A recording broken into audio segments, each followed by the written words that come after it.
शिमला के राज्य सचिवालय में जयराम कैबिनेट की बैठक हुई। बैठक में सीएम जयराम ठाकुर मौजूद रहे।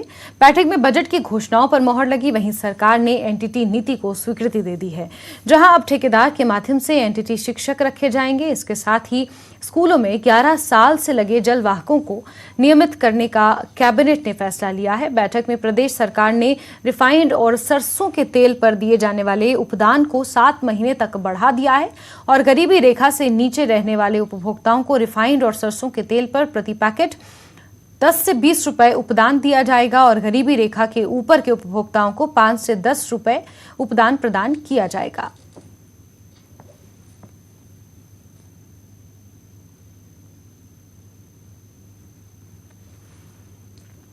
वहीं देहरा में एडिशनल डिस्ट्रिक्ट एंड सेशन जज कोर्ट खुलने का ऐलान भी हुआ। बार एसोसिएशन ने कैबिनेट मंत्री बिक्रम ठाकुर का इसको लेकर धन्यवाद जताया।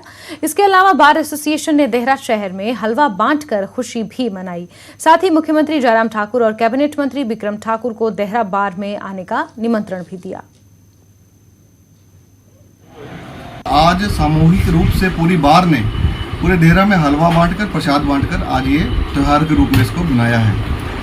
सबसे बड़ा फायदा यहाँ के लोगों को हुआ है और मैं आपके माध्यम से ये बताना चाहता हूँ कि हम आग्रह करेंगे जल्द से जल्द कि हमारे बीच हमारे इलाके के माननीय मंत्री आदरणीय श्री बिक्रम ठाकुर जी हमारी बार में आए और साथ ही साथ हम सीएम ऑफिस में भी न्योता भेजने जा रहे हैं कि हमारे प्रदेश के मुख्यमंत्री भी हमारे बार एसोसिएशन में आए और हमारे देहरा बार की शोभा बढ़ाएं। देहरा बार एसोसिएशन ने जो कल हिमाचल प्रदेश सरकार ने देहरा के लिए अतिरिक्त सत्र न्यायालय बनाने के लिए जो कैबिनेट में मुहर लगाई है, उसमें आज देहरा बार एसोसिएशन ने इकट्ठे होकर उसमें सरकार हिमाचल प्रदेश का और आदरणीय मंत्री बिक्रम ठाकुर जी का धन्यवाद किया है और साथ में हलवा बांटकर प्रसाद के रूप में सभी को बांटा है और खुशी जाहिर की है आज।